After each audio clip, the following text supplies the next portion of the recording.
English कैसे सीखें YouTube channel में आपका स्वागत है। इस क्लास में हम इस स्टोरी के एक एक वर्ड का उच्चारण लिखकर इसे ट्रांसलेट करेंगे और इसकी वर्ड मीनिंग आपको लिखकर बताएंगे। लिखने से वो वर्ड मीनिंग आपके दिमाग में ज़्यादा समय तक रहेगी और साथ में हम आपको ग्रामर से जुड़ी, टेंस से जुड़ी छोटी छोटी बातें भी बताएंगे, जिससे आपको इंग्लिश लिखना, पढ़ना, बोलना और समझना और अच्छे से आने लगेगा। मेरी वीडियोज़ में इस तरह के वर्ड्स, इस तरह के सेंटेंसेस होते हैं जिसको हम डेली बोलने में यूज़ करते हैं और वो हमें आसानी से याद भी हो जाते हैं। अगर आप हमारी वीडियोस लगातार देखेंगे तो आपको धीरे धीरे इंग्लिश लिखना, पढ़ना, बोलना और समझना आने लगेगा। आज की वीडियो है एक पहेली के ऊपर जिसको हम बचपन से सुनते आए हैं। इस पहेली में एक नाविक, एक शेर, एक घास का बंडल और एक बकरी होती है। उसको दूसरे पार ले जाने में उसे कैसे सफलता मिलती है, इसके माध्यम से हम ढेर सारी वर्ड मीनिंग्स के साथ इस स्टोरी को भी सुनेंगे। इसी के साथ आप कर दीजिए इस वीडियो को लाइक और मैं करता हूँ शुरू। इंग्लिश रीडिंग, क्योंकि ये वीडियो ट्रांसलेशन के साथ साथ रीडिंग की भी है। वन डे, एक दिन। वन का मतलब होता है एक, डे का मतलब दिन। एक दिन a rich merchant said, a rich merchant said, एक अमीर व्यापारी ने कहा। आ का मतलब है एक, रिच का मतलब अमीर या फिर धनी, मर्चेंट का मतलब होता है व्यापारी, सेड का मतलब कहा। सेड से का सेकेंड फॉर्म है। से का मतलब होता है कहना, सेड है तो कहा। एक दिन एक अमीर व्यापारी ने कहा to the boatman, to the boatman, एक नाविक से। बोटमैन का मतलब होता है नाविक, नाव चलाने वाले को नाविक कहते हैं। बोट का मतलब होता है नाव, मैन का मतलब आदमी। I will make you rich, I will make you rich, मैं तुम्हें अमीर बना दूंगा। मेक का मतलब होता है बनाना, विल मेक है तो बना दूंगा, यू तुम्हें, रिच अमीर। ध्यान दीजिएगा, जब विल के बाद वर्ब की फर्स्ट फॉर्म हो तो वो फ्यूचर इंडेफिनिट टेंस होता है। बट, लेकिन, बट का मतलब है लेकिन। You have to carry, you have to carry, तुम्हें ले जाना होगा। कैरी का मतलब होता है ले जाना या फिर ढोना। तुम्हें ले जाना है। माई गुड्स, माई गुड्स, मेरा सामान। गुड्स का मतलब होता है सामान। ध्यान दीजिएगा, गुड का मतलब होता है अच्छा और गुड्स का मतलब होता है सामान। सेफली,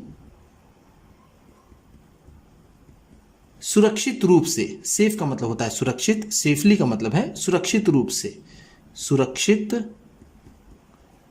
रूप से, सुरक्षित रूप से। To the other side, to the other side, दूसरी तरफ। अदर साइड का मतलब है दूसरी तरफ, दूसरी तरफ। Of the river, of the river, नदी के। रिवर का मतलब होता है नदी, ऑफ का मतलब के। तुम्हें मेरे सामान को नदी के दूसरी तरफ सुरक्षित रूप से ले जाना होगा। The boatman agreed, the boat man, वह नाविक, एग्रीड, तैयार हो गया। एग्री का मतलब होता है राजी होना या फिर सहमत होना, लेकिन हम यहां पर इसे कहेंगे तैयार होना, तैयार होना। तो यहां पर एग्रीड है तो तैयार हो गया।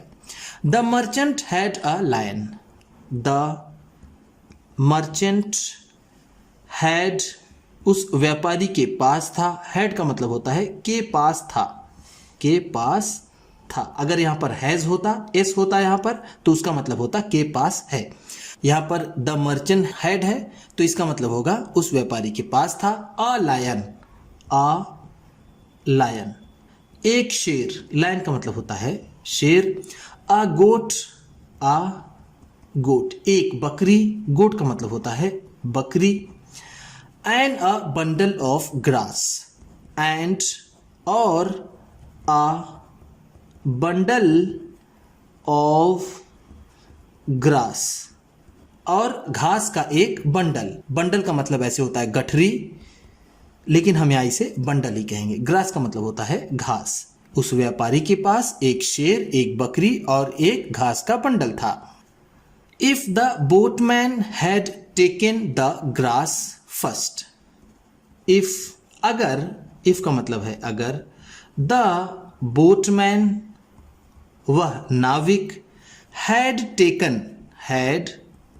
टेकन, ले गया होता, द ग्रास, घास को, फर्स्ट, पहले, अगर वो पहले घास को ले जाता, the lion would have eaten the goat, the lion would have eaten, शेर ने खा लिया होता, द गोट, उस बकरी को।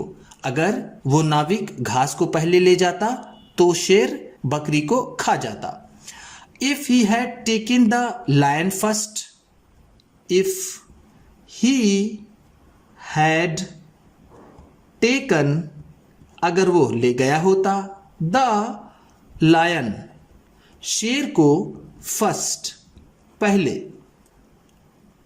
अगर वो शेर को पहले ले जाता, the goat would have eaten the grass, the goat, वो बकरी, वुड हैव ईटन, खा गई होती या फिर खा लिया होता, द ग्रास, घास को।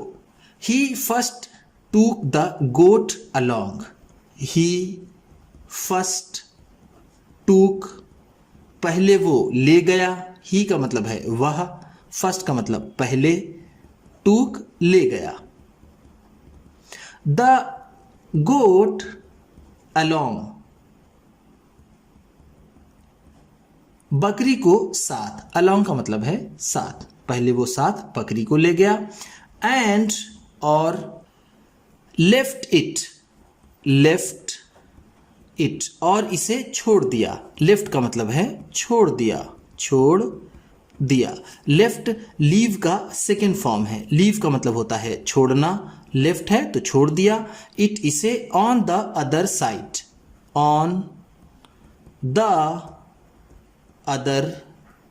साइड, दूसरी तरफ। ऑन द अदर साइड का मतलब है दूसरी तरफ। किसकी दूसरी तरफ? नदी के दूसरी तरफ। देन, फिर, देन का मतलब है फिर। ही took the lion along, he took the lion along, फिर वो शेर को साथ ले गया। अलोंग का मतलब है साथ, टूक ले गया, लायन शेर को। एंड ब्रॉट बैक, और वापस लाया। ब्रॉट का मतलब है लाया।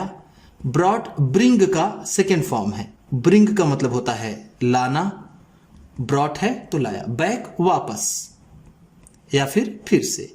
द गोट, बकरी को, फिर वो बकरी को वापस लेता आया।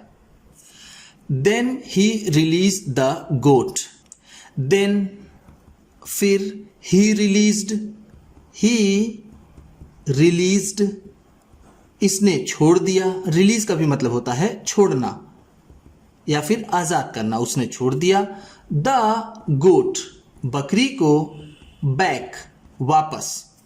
एंड, और, took the bundle of grass, टूक ले लिया।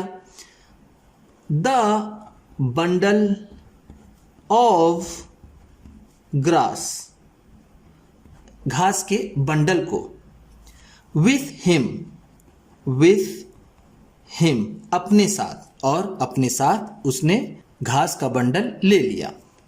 Leaving the grass with the lion, leaving the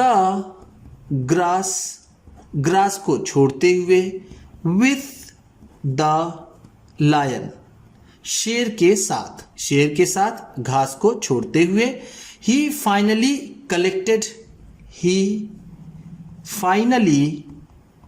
उसने अंत में, फाइनली का मतलब होता है अंत में।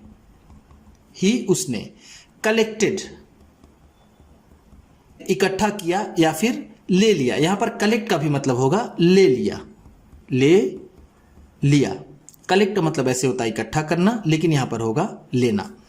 द गोट, बकरी को, फिर उसने अंत में बकरी को ले लिया। The merchant was very happy. The merchant, वो व्यापारी, वॉज वेरी हैप्पी, बहुत खुश हुआ। वेरी हैप्पी का मतलब है बहुत खुश, बहुत खुश। वॉज का मतलब था या फिर हुआ। He gave many rewards.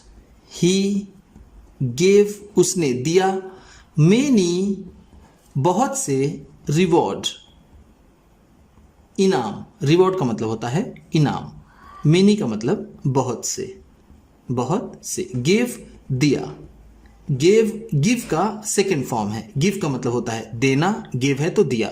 ये गिव का सेकेंड फॉर्म है। जिस सेंटेंस में वर्ब की सेकेंड फॉर्म हो उसमें पास्ट इंडेफिनिट टेंस होता है। टू द बोट मैन, उस नाविक को, उसने उस नाविक को बहुत सा या फिर ढेर सारा इनाम दिया। उम्मीद करता हूं कि इस क्लास में बताई गई वर्ड मीनिंग्स आपको अच्छी लगी होंगी। सबसे अच्छा वर्ड कौन सा लगा इसे कमेंट बॉक्स में जरूर बताइएगा। इसी तरह की वीडियोस के साथ साथ ढेर सारी रीडिंग की, ट्रांसलेशन की और बहुत सी इंग्लिश सीखने वाली वीडियोस पाने के लिए चैनल को सब्सक्राइब कीजिए और ये वीडियो किसी न किसी अपने एक दोस्त को, मित्र को, परिवार वाले को शेयर भी जरूर कर दीजिएगा। तो चलिए मिलते हैं फिर अगली वीडियो में।